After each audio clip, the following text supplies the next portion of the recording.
Hey there everybody, Montgomery Collections here today with something a little different. I got a knife today, and a quite interesting one. This is the Imperial M7S survival knife.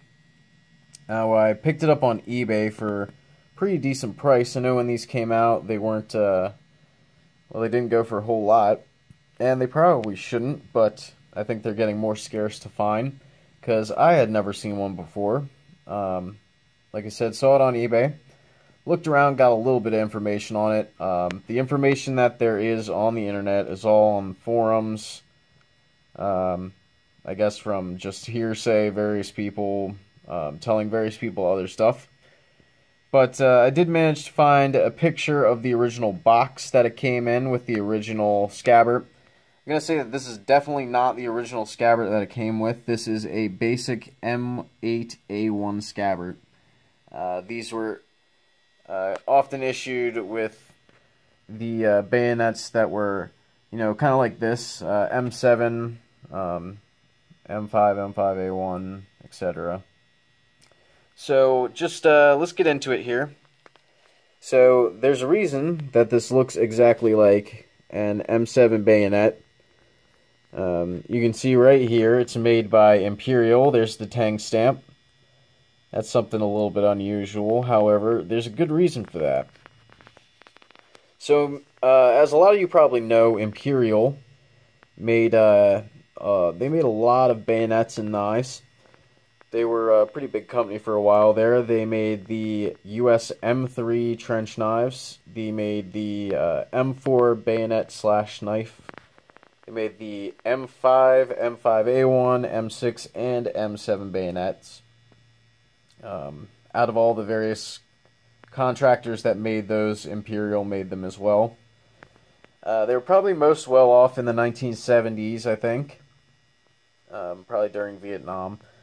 But they started to kind of tank during the 80s, and right before they folded, they kind of started making multi-tools in the 90s, so a little bit of a slide for a company there, but that's alright. Now, they did I think they merged into a number of companies and kind of folded into companies until they weren't Imperial anymore. And one of those companies was the Schrade knife company. Not really sure of their full name, but Schrade. So they became Imperial-Schrade, and that was sometime during the 80s, I think. So in, I think, 1988, that was the very last year that Imperial marked their tangs with the Imperial mark. So from then on, I think they would just have been Imperial-Schrade, or whatever else, whatever other company they kind of turned into. But so this knife right here is clearly from the 80s at some point. I would assume just like mid-80s probably. And it's obviously made from the stock parts that were left over from M7s, and I guess, yeah, this is probably an M7 grip, so probably just stock parts from M7s, and they created this, which is quite interesting, actually. It's not, I wouldn't say it's the greatest knife, but it's just a very interesting design here. All right. Before I get into it, I'm gonna say the original scabbard that it came with was like a camo canvas scabbard that was lined with metal, and it had two pouches, something sort of like you'd see on the M9, and it had, like, rudimentary survival stuff like a compass, matches, like some fishing line or something. I don't know.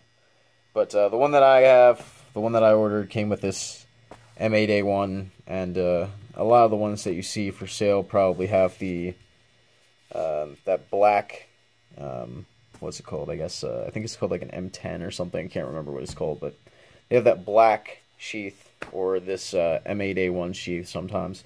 Anyways, I'm rambling. One other thing to note is that Imperial did submit a prototype for the M9, and that bombed, but that's okay. So anyways, knife itself, It's got a saw back in it. Obviously, that caught my eye right from the get-go. I was like, what is this? It has a saw back in it. It's doesn't seem extremely sufficient, but it's okay.